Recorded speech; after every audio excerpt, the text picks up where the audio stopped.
The Assassins, writing by Marwa Talat, a meeting of terror, death, and panic. The Assassins are the name given to one of the most notorious organizations or movements in the history of the Islamic world. They instilled fear worldwide for 3 centuries, reaching unprecedented levels of power and control. Their influence was so profound and terrifying that it gave rise to myths and fantastical tales surrounding their deeds.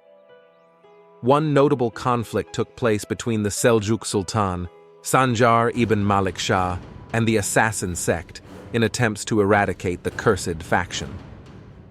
One day, the Sultan woke up to find a dagger planted in his pillow with a message signed by Hassan ibn al-Sabah, stating, "It was possible to plant it in your heart." Terrified by this act, Sultan Sanjar chose to negotiate with Hassan ibn al-Sabah, avoiding direct confrontation throughout his rule.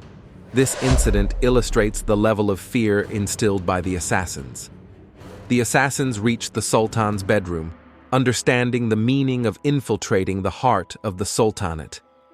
Later, it was discovered that some of the closest guards were actually assassins, revealing a sophisticated plot that spared Sultan Sanjar's life miraculously due to the armor he wore underneath his clothing. This is just a brief example of the assassins, and we will delve into more detailed stories. Before that, let's understand their origin, starting with the leader of the movement, Hassan ibn al-Sabah. Born in the year 430 AH, 1037 CE, Hassan ibn Ali ibn Muhammad al-Sabah al-Himyari came into the world in the city of Qom, south of the current capital, Tehran, Iran. He was born into a Shia family following the 12er Shia sect.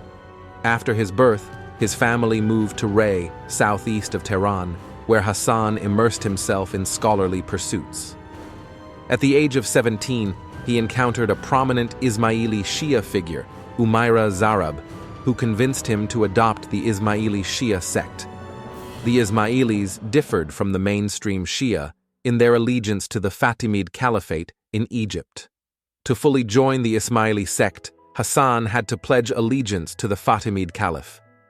In 1072 CE, the chief Ismaili propagator for Iran and Iraq, Abdul Malik ibn Atash, visited Ray. Hassan met him, pledged allegiance, and impressed Abdul Malik with his knowledge and persuasiveness. Hassan was assigned a role in the Ismaili mission and was sent to register his name at the Fatimid court in Egypt.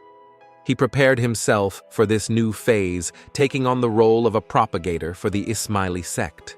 After some time, Hassan traveled to Isfahan, then to Azerbaijan, and eventually to Turkey.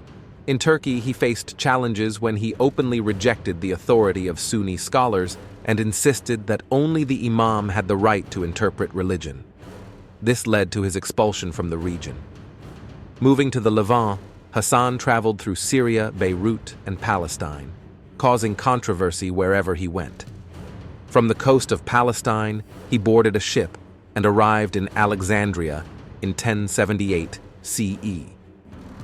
At that time, Egypt was under the rule of the Fatimid Caliph al-Mustansir.